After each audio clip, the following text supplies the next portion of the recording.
I think love is still one thing which I have to learn. I think it's also most of human being still on the process to learn. Oh, that is such a good point. That if you just eating a candy right now and you say, "Oh, I really love this," but mm, I love it at the moment I'm eating this. Mhm, Mm, but what happens after I finish eating it? mhm, Then I guess I just eat another one. But mhm. I guess you're saying that doesn't mean I love it. That just means I'm addicted. I'm addicted to the candy. Mhm. Mm, it doesn't mean it's good for you. Right. I think in a lot of cases when people talk about I love him or I love her, which actually means I enjoy the pleasure this person gave to me. Oh, you mean like mm, whatever you do together? Yeah. So if this person did something nasty, maybe I will say, maybe I don't love you anymore. That's how we are, right? The person's character. For example, let's say if if my partner did something really horrible I dislike, or he betrayed, then probably I will feel like maybe my feeling towards him has changed. That's how we are, right? Mm. Yeah. Well, if, um, if your feelings towards the same person changes, Mm, either you've changed or the person's grown, mm. or you realize you don't love the person, you don't really love someone. I don't know, it's very deep. The Yeah, it's very deep. Yeah, well, one day when I watched his speech, I was really, wow, that was eyes opening. wow. But your husband, you and your husband, you've been together for you told me for at least. For 5 years already till now. Yeah. But you see, you can, you're in love with him. You guys can do whatever you want in the future. It does. Yeah. Life is short. We have only very limited time on planet Earth. There's not such a thing called forever. Any of us can, departure from this world at any time. Nobody knows. Yeah, but sometimes I think um maybe if you feel you can live until you're 90 years old, then But that's not depends on me. 中国人说生死有命，富贵在天。So this sort of thing is not depends on our will, not depends on our wish. Nobody knows what will happen. but if you're if you're positive and you have a long life, Yeah, you think maybe you have 90 years to maybe, live. maybe another half century. Yeah, but then that means the younger you are, the happier you are, I think. Because like when I was 20, I would think, oh, I still have 70 years to live. So I can do anything I want and I still feel very happy because I have so much opportunity. And then when I turned 30, I didn't feel really bad because I thought I still have 60 years to live. But when you turn 40, then you feel worse because you only have 50 years to live. So Really? you don't have so much time to do so many fun things. Mhm. So like you said, you were always looking forward, thinking of going to Barcelona. countries to visit. But when you're 40, then you only have 50 years left. And so then when you're 50, you only have 40 years left. And it gets less the older you get, then the less good you feel, I think. No, actually, I don't feel like that way. I think now, so this year I'm 40. Actually, I feel much better than I was 30 years old and 20 years old, even 10 years old. So now I can, when I was 30, I was lost. Um, it wasn't very clear for me how should I spend my life, what is the most important things for me, and a lot of stress from life. I'm not so lucky like you are. I'm just like one of the very ordinary Chinese person. And their life, they have a lot of hard work and responsibility and struggle of life and work pressure and so on and so on. So I was now I'm just like okay, that's the life. I'm here on planet Earth, so I will enjoy this journey no matter what happens. I will go with the flow of life, and I'm adequate when I'm facing each every circumstances, and no matter it's negative or positive or challenging or whatever circumstances, I am adequate to facing any kind of circumstances. So I can relax and live through the rest of my life. Oh, look, you sound so happy. It's I can almost tell. I can almost tell you're living in Europe right now. Like I can feel how happy you must be right now. Like it's so Um, really sad.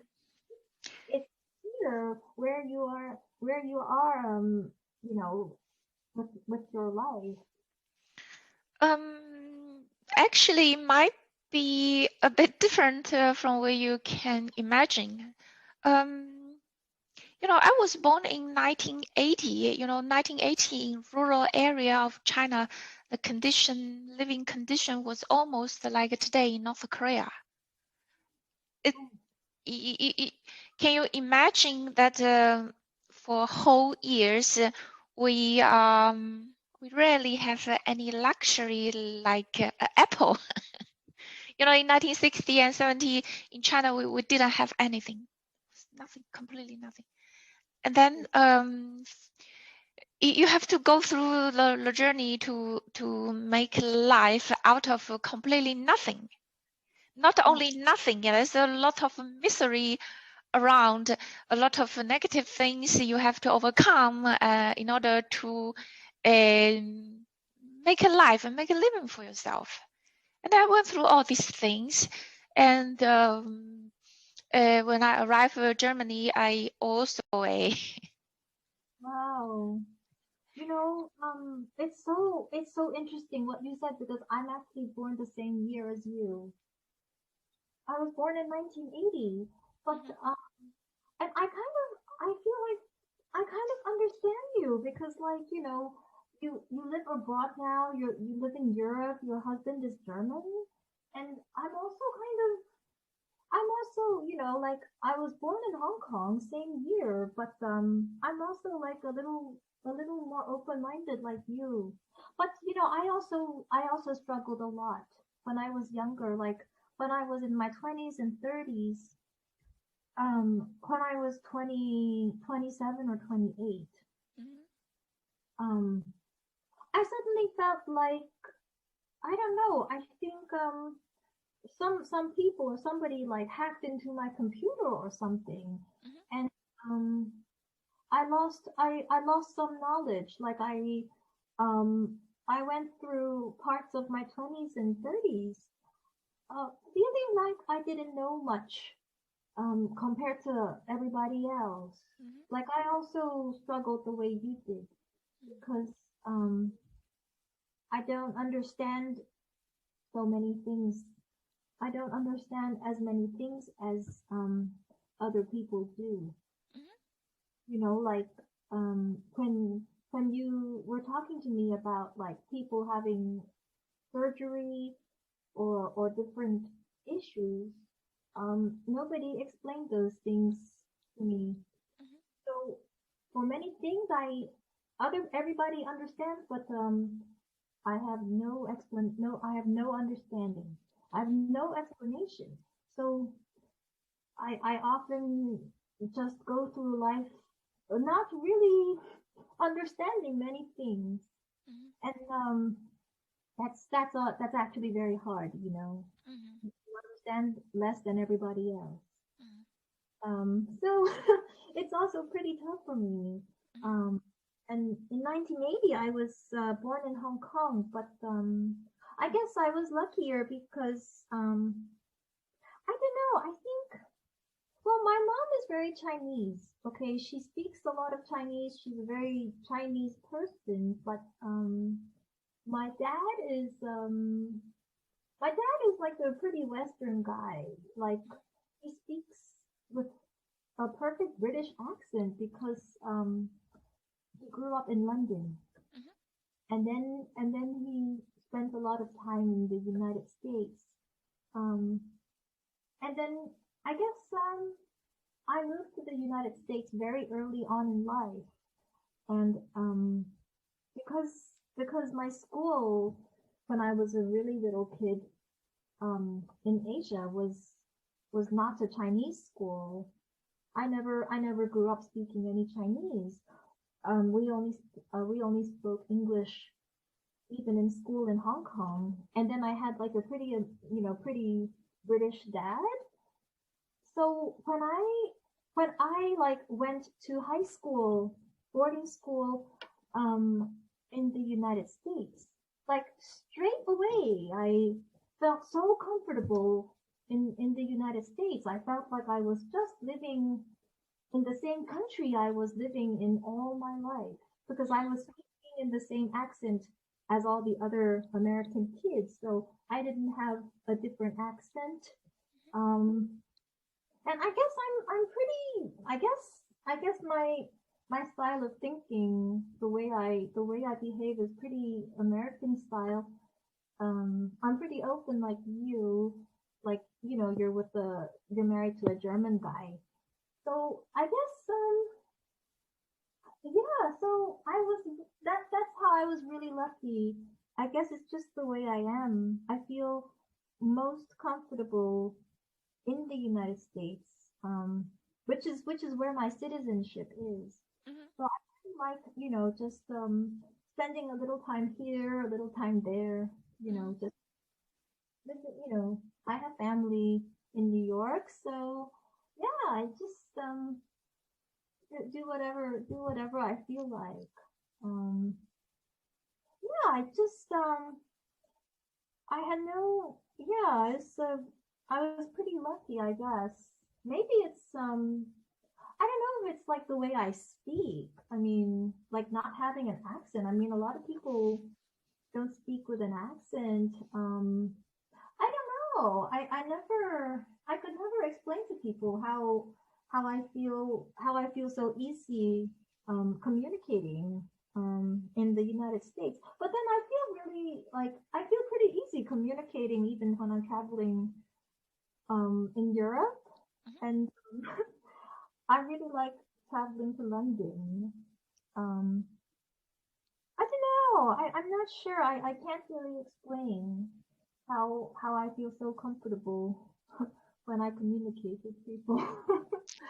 But yeah, I can't explain it. But then there are so many things that I will never know. Mhm. There are so many things that people that my friends and family who love me shall never explain to me.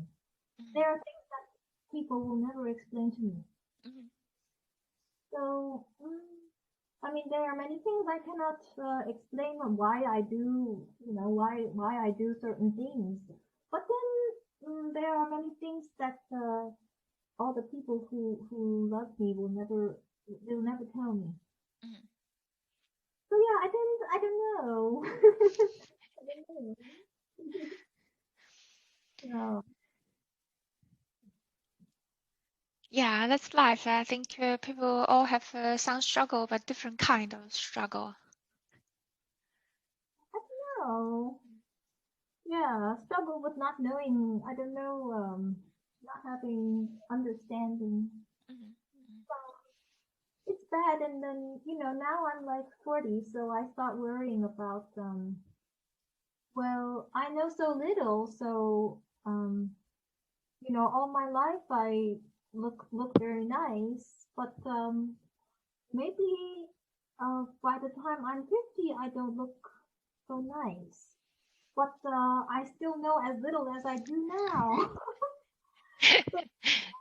that's why I start to, spend a lot of time um, watching videos of older ladies taking care of their skin, Mhm, and I buy like thousands of dollars of skin products every month mhm, because I worry. Well, if I only know how I look, and I will never know certain things, but how I look might get worse when I'm older, then it makes me worry, and then you know, I spend I spend 2 hours a day taking care of my skin, like Wow. I really admire you. I'm just so lazy and never do. When I'm thinking about, today I should look after my skin, and I thought, no, I'm busy. I will do it tomorrow. And next day I will say, I'll do it tomorrow. I think you should just do it for half an hour before you go to bed every night. It's Yeah, I should. I should. if you find it relaxing and it's fun, then you will definitely do it. Mhm, For me, I use an app mhm, for like they like tell bedtime stories, and they do like breathing exercises and like meditation, mhm, and like they talk to you. It's almost like a podcast, but mhm, they also do, like funny things. mhm. And I listen to that while I do my facial every night. Oh, super. Mm. Mm. When before I go to bed, I always watching documentary in German. Recently, I watched a lot of documentary about European early history and America history, North America and South America, and a lot of archaeology and that kind of stuff. And it's so exciting, and that I, I can't I can't do anything else at the same time. I can only concentrate. Oh my God! Oh my God!